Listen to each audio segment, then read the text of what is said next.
FIR क्या है? BNSS के हिसाब से एफआईआर का अपडेटेड प्रोसेस क्राइम के बारे में पुलिस को मिलने वाली पहली लिखित इन्फॉर्मेशन जिसके बेसिस पर पुलिस इन्वेस्टिगेशन स्टार्ट करती है। बीएनएसएस में एफआईआर का कॉन्सेप्ट सेम रखा गया है। बीएनएसएस में एफआईआर क्या होती है? एफआईआर का फुल फॉर्म होता है first information report. Cognizable offence की इंफॉर्मेशन को पुलिस जो लिखित रूप में रजिस्टर्ड करती है उसे एफआईआर कहते हैं। इन्वेस्टिगेशन का ऑफिशियल स्टार्टिंग पॉइंट एफआईआर ही होती है। एफआईआर एक पब्लिक डॉक्यूमेंट है। एफआईआर कौन कर सकता है? एफआईआर करने के लिए कोई स्पेसिफिक क्वालिफिकेशन या आइडेंटिटी की ज़रूरत नहीं होती है। बीएनएसएस के अकॉर्डिंग एफआईआर कोई भी करा सकता है। विक्टिम जिसके साथ क्राइम हुआ, आई विटनेस जो क्राइम के गवाह हो, रिलेटिव फ्रेंड ऑफ विक्टिम अगर विक्टिम इंजर्ड हो, हॉस्पिटल में हो, एफआईआर लिखा सकता है। एनी रीजनेबल सिटीजन अगर क्राइम पब्लिक में हुआ हो तो कोई भी एफआईआर करा सकता है। Police officer suo motu FIR कई बार पुलिस खुद क्राइम देखकर एफआईआर रजिस्टर कर लेती है। एफआईआर के लिए कंप्लेनेंट का क्राइम का डायरेक्ट विक्टिम होना ज़रूरी नहीं है। एफआईआर कब कर सकते हैं?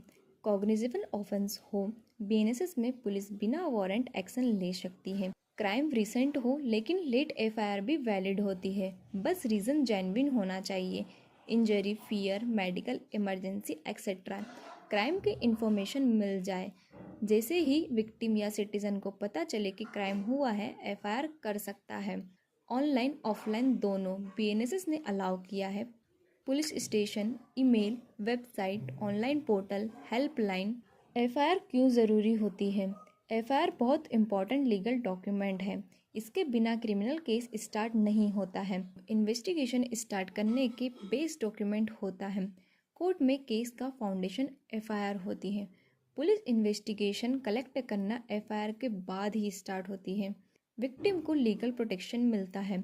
ऑफेंडर के खिलाफ लीगल प्रोसेस ऑफिशियली शुरू हो जाती है। डिले अवॉइड होता है, टाइमली जस्टिस मिलता है। एफआईआर नहीं होगी, इन्वेस्टिगेशन नहीं होगी। अगर ऑफेंस कॉग्निजेबल हो तो पुलिस क्या करती है? Step first, FIR registration. Police तुरंत एफआईआर रजिस्टर करती है। कंप्लेनेंट की बात लिखती है, रीड आउट करती है, सिग्नेचर लेती है, फ्री कॉपी देती है।